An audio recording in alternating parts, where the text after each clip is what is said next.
네, 오늘은 어떤 죽음이라는 제목의 말씀을 우리가 함께 나누겠습니다. 사도행전은 오순절 성령 강림 사건 이후에 성령을 받은 제자들과 또 성도들의 사역과 또 성령의 인도하심으로 복음이 어떻게 전파되어 갔는지 그 여정을 보여주는 말씀이라고 하겠습니다. 즉 성령의 역사와 일하심을 드러내고 있는 것입니다. 그래서 사도행전을 다른 말로 성령행전이라고 이렇게 이야기하기도 합니다. 또한 이 사도행전은 초대교회의 탄생과 성장, 그리고 교회가 어떻게 정착해 가는가, 정착하는 그 과정들을 보여주는 책이기도 합니다. 그런데 오늘 본문 말씀에는요, 한 부부의 죽음에 대한 기사를 전하고 있습니다. 심지어 이들은 자신의 소유를 팔아서 예물을 드리다가 죽음을 맞이하게 되었습니다. 우리가 이 사건을 언뜻 보면은 교회의 성장 과정을 묘사하는 앞뒤의 문맥과 전혀 어울리지 않는 그런 사건처럼 보여집니다. 게다가 예물을 드리다가 왜 죽음을 맞이하게 되었는지 잘 이해하기 어려운 사건이기도 합니다. 그러나 성경이 기록된 성경에 기록된 모든 말씀은 분명한 의도가 있겠습니다. 그래서 이 말씀 또한 우리에게 전하고자 하는 어떠한 메시지를 담고 있을 것이에요. 그래서 오늘은 이 사건을 통해서 성경이 우리에게 전하고자 하는 의미가 무엇인가, 그것에 대해서 말씀을 드리려고 합니다. 우선 이 사건이 있은 당시에 초대교회 이스라엘 교회의 상황이 어땠는지 살펴보아야 하겠습니다. 오순절에 성령 강림 사건이 일어나고 난 후에 베드로를 비롯한 예수님의 제자들과 성도들은 이전과는 다른 삶을 살아가게 되어집니다. 그들은 성령이 말하게 하심을 따라서 복음을 전하고 성령의 능력으로 여러 가지 표적과 기사들을 나타내기 시작했어요. 그리고 날마다 마음을 같이해서 성전에 모이기를 힘쓰고 하나님을 찬송하고 찬미했습니다. 또한 서로의 집에서 함께 떡을 떼면서 기쁨과 순전한 마음, 깨끗한 마음으로 함께 식사를 나누고 은혜를 나누고 교제를 했습니다. 뿐만 아니라 서로의 물건을 통용하고 자신의 소유를 팔아서 특히 전답이나 땅 같은, 그리고 집 같은 것들을 팔아가지고 각 사람의 필요를 따라서 공평하게 나누어 주었습니다.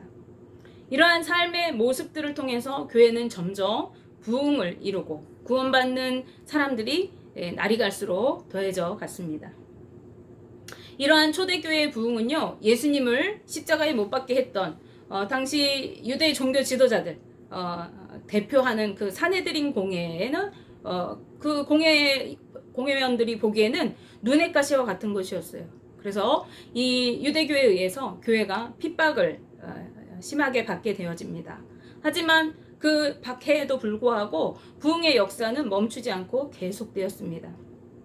핍박 속에서도 성도들은 더욱더 한마음으로 모여서 하나님께 기도하고 또 담대히 하나님의 말씀을 전했습니다.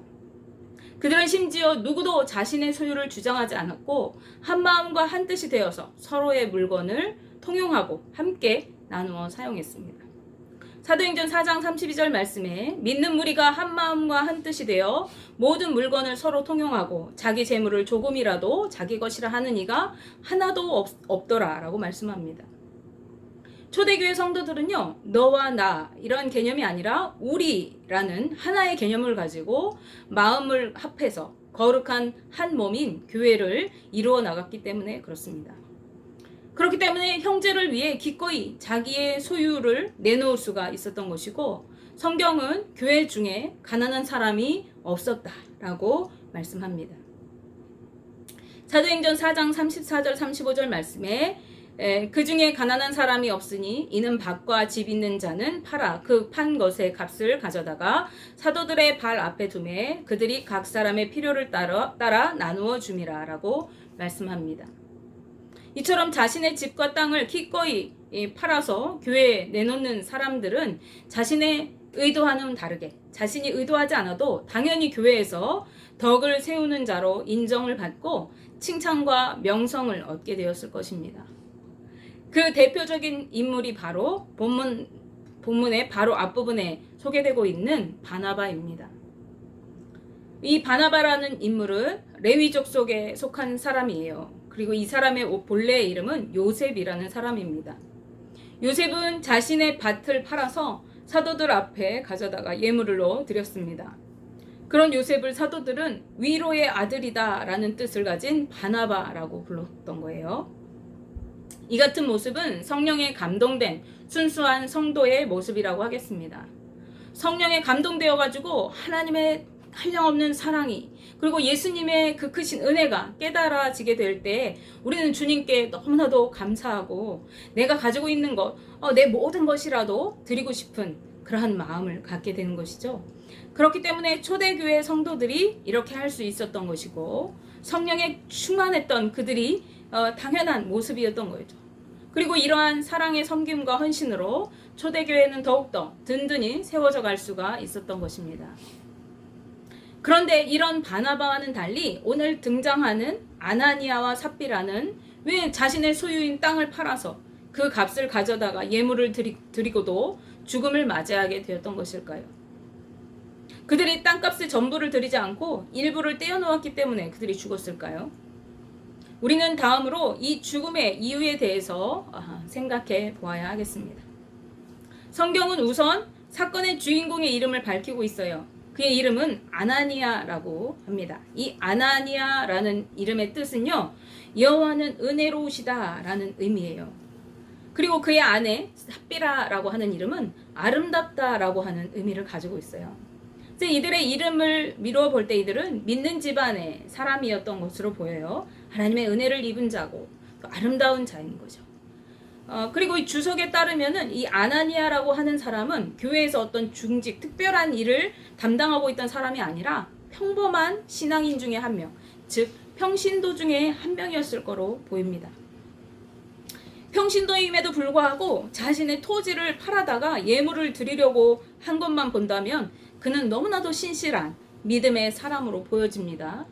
그렇지만 영적으로 민감했던 베드로는요, 그가 들고 온 예물을 보고 그에게 이렇게 말합니다. 사도행전 5장 3절 말씀에 베드로가 이르되 아나니아야 어찌하여 사탄이 내 마음에 가득하여 내가 성령을 속이고 땅값 얼마를 감추었느냐라고 말씀합니다.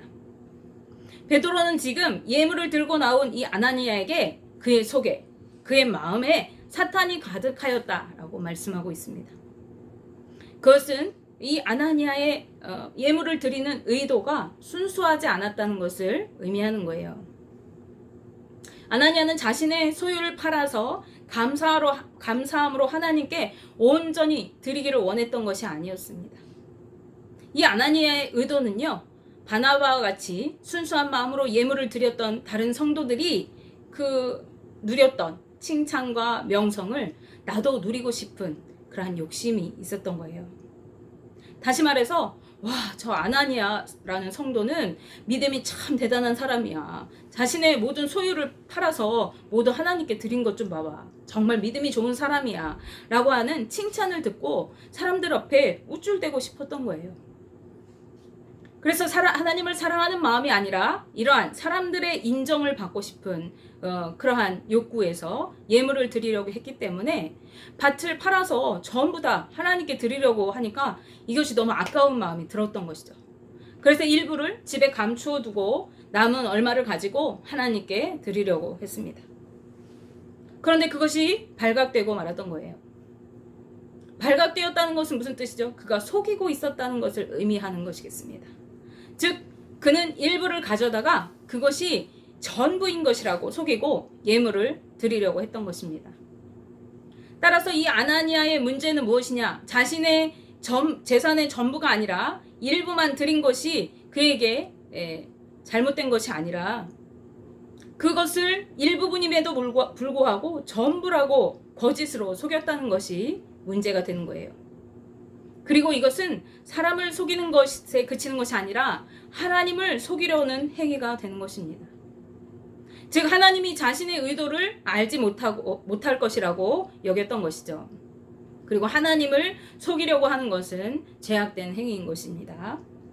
그리고 죄에는 반드시 그 죄에 대한 대가가 따르게 되어 있어요. 하나님의 그 마음을 속이려고 했던 아나니아 이 행동은요, 구약에서 하나님을 속이려 했던 아간의 행동과 같은 행동입니다. 여호수아 6장 7장 말씀에 보면은 이스라엘 백성이 여리고를 점령하는 내용이 기록되어 있습니다. 이때 여호수아는 백성들에게 이 여리고성은 하나님께 온전히 바쳐진 성이라고 말씀하면서 하나님께서 이 여리고성을 멸망시키실 때에 그 성에서 어떤 것도 취하지 말고 그 성에 있는 아무것도 손대지 말라고 명령하였습니다. 그 성의 모든 것이 하나님께 바쳐진 것이 되기 때문에 그렇습니다. 그렇지만 여호수아 6장 18절 말씀에 여호수아 6장 18절 말씀에서 이렇게 되어 있어요. 너희는 온전히 바치고 그 바친 것 중에서 어떤 것이든지 취하여 너희가 이스라엘 진영으로 바치는 것이 되게 하여 고통을 당하게 되지 아니하도록 오직 너희는 그 바친 물건에 손대지 말라라고 말씀합니다. 그렇지만 이 여호수아의 말씀, 하나님의 명령을 대언하는 것이죠. 이 여호수아의 말씀에도 불구하고 아간은 그 여리고성의 전리품들을 보니까 물질에 대한 욕심이 생겼어요. 그래서 외투 한 벌, 그리고 은 200세겔, 그리고 금 50세겔을 몰래 가져다가 자신의 장막에 감추어 줬습니다. 그는 사람들은 물론이고 하나님까지도 이 일을 모를 것이라고 여겼어요. 그런데 문제는 뭡니까? 그가 취한 이 물건들이 하나님께 바쳐진 물건이었다는 것입니다. 무슨 뜻입니까? 그가 하나님께 바쳐진 하나님의 물건을 도둑질한 것이 되는 것입니다. 그러나 아간은 자신의 잘못을 깨닫지 못하고 하나님을 속일 수 있는 것이라고 여겼던 것이죠. 그런데 이 아간 사건 이후에 이스라엘 백성이 아이성을 치러 들어갔을 때 아이성 전투에서 패하게 되었고 하나님께서는 그 패배의 원인이 이 아간에게 있다. 아간의 죄 때문이다. 라는 것을 밝히십니다. 그리고 결국 하나님의 것을 도둑질하고 하나님을 속이려고 했던 이 아간은 그 자신뿐만 아니라 그 온 집이 멸망을 당하고 말았습니다. 오늘 아나니아의 행동이 바로 이러한 아간의 행동과 다르지 않다는 것입니다. 그는 하나님께 전부 바친다고 말로는 말하고 그 일부를 숨겨둠으로써 하나님께 전부 바친다고 말한 그 물건 중에 일부를 숨겼기 때문에 하나님의 것을 도둑질한 것이 되는 거예요. 뿐만 아니라 누구도 알지 못할 것이라고 여기고 자신이 가져온 것이 전부라고 아무렇지 않게 말함으로써 사람은 물론이고 하나님까지도 속이려고 했던 것입니다. 그러나 영적으로 둔감했던 이 아나니아 역시 이러한 행위가 사람을 속이려는 것이 아니라 하나님을 속이려 하는 행위이기 때문에 그 문제가 심각하다는 것을 자각하지 못했습니다. 이러한 아나니아는 바나바를 비롯한 여타 다른 성도들과 달리 순수하지 못한 의도로 예물을 드린 것이기 때문에 그들과는 구별됩니다. 우리가 보는 한글 성경에는 나타나 있지 않지만 원어 성경에는 4장과 5장 사이에 그 내용을 구분하기 위해서 접속사 대라고 하는 단어를 사용하고 있는데 이 대라는 단어의 뜻은요, 그러나라는 뜻입니다. 이는 앞의 내용과 전혀 다른 내용으로 문장이 시작되는 것을, 그래서 둘 사이가 대조되는 것을 표현하는 것이죠. 즉 많은 사람들이 순결한 믿음과 사랑의 헌신으로 예물을 서로 하나님께 드리고 물건을 서로 통용하고 이렇게 했던 것과는 달리 이 아나니아와 삽비라가 그렇지 않은 사람이라는 것이죠. 이 아나니아와 그의 아내 삽비라가 그들과 전혀 대조되는 인물로 대조되는 거예요. 이 사람 아나니아는 자신의 죄가 발각되는 그 순간에 죽었다고 성경이 말씀합니다. 이는 하나님의 즉각적인 심판이 그에게 임하였음을 나타내는 것입니다. 그리고 그의 아내인 삽비라 역시 아나니아가 이렇게 잘못된 의도를 가지고 예물을 드리려고 한 것을 알고 있었지만 남편을 바로 잡아주지 않고 오히려 그 남편의 행위에 동조하였던 것을 우리가 말씀을 통해서 볼 수 있어요. 따라서 이 남편이 죽고 난 후에 삽비라가 성전에 들어왔을 때 베드로가 그들이 드린 예물이 땅을 판 값의 전부냐고 물었고 남편의 죽음을 알지 못했던 이 삽비라는 아무렇지 않게 그렇노라고 대답했습니다. 그리고 아나니아의 죄에 동조한 이 삽비라 역시 동일한 죄목으로 그 자리에서 죽고 말았습니다. 이들은 순수하지 못한 의도로 예물을 드리려다가 하나님을 속이고 시험하려는 죄를 짓고 죽음을 맞이하게 되었던 것입니다. 아나니아와 삽비라의 이 같은 행동은요, 당시에 새롭게 세워지고 신실한 믿음으로 성장해가는 초대교회를 와해시키는 불순한 행동인 것입니다. 그리고 이것은 마귀에게서 난 것이라고 성경은 말씀하고 있습니다. 따라서 주님의 몸된 교회를 해치고 교회의 순결함을 깨뜨리는 죄악된 이들 부부의 모습을 하나님은 엄중하고 즉각적인 심판으로서 심판하신 것입니다. 근데 한 가지 안타까운 것은 이들의 이 죽음이 너무나도 안타까운 이유는 당시에 성도들이 예물을 드리는 것은 강제성을 가지고 있지 않았다는 거예요. 즉 성도들이 자신의 소유를 팔아서 예물을 드리는 것은 교회에서 너희들 다 땅이나 집이나 팔아가지고 와라 이렇게 했기 때문이 아니라 하나님의 은혜가 너무 감사해서, 예수님의 은혜가 감사해서 자발적이고 자기 주도적인 그 권위 안에서 자신의 예물을 가지고 예물을 드렸다는 이야기입니다. 사도행전 5장 4절 말씀에 베드로가 이렇게 얘기합니다. 땅이 그대로 있을 때는 내 땅이 아니며 판 후에도 내 마음대로 할 수가 없더냐. 어찌하여 이 일을 내 마음에 두었느냐. 사람에게 거짓말한 것이 아니오 하나님께로다 라고 말씀합니다. 즉 이 땅을 네가 땅으로 그냥 가지고 있을 때에도, 그리고 땅을 팔아서 그 값을 받았을 때에도 그것의 소유가 너이기 때문에 네 마음대로 할 수가 있었지 않았냐고 이야기하는 것입니다. 그러므로 불순한 의도로 예물을 드릴 바에는 아예 예물을 드리지 않는 편이 나았을 수도 있어요. 아니면 이렇게 일부만 예물을 드리고 싶었다고 하면 솔직하게 자신이 일부만 가져다가 지금 드리는 것이라고 솔직하게 말하였더라도 이들은 죽지 않았을 수도 있습니다. 그러므로 이 사건을 통해서 우리가 알 수 있는 것은 뭡니까? 우리가 얼마나 예물을 많이 드리느냐, 적게 드리느냐, 얼마나 봉사를 많이 하느냐, 하지 않느냐, 이런 것이 중요한 것이 아니라 예물을 드리고 봉사를 할 때에 하나님 앞에 얼마나 정직한 예물을 드리느냐, 얼마나 하나님을 향한 순수한 사랑과 헌신으로서 그 열정으로 봉사하느냐 하는 것이 중요하다는 사실입니다. 이 아나니아와 삽비라의 죽음을 보고 들은 모든 사람들, 교회의 모든 성도들, 그들이 크게 두려워하였다고 성경은 말씀합니다. 그들은 모두 하나님의 그 어미하신 심판 앞에서 더욱 하나님을 경외하고 두렵고 떨리는 마음으로 하나님을 섬겼을 것입니다.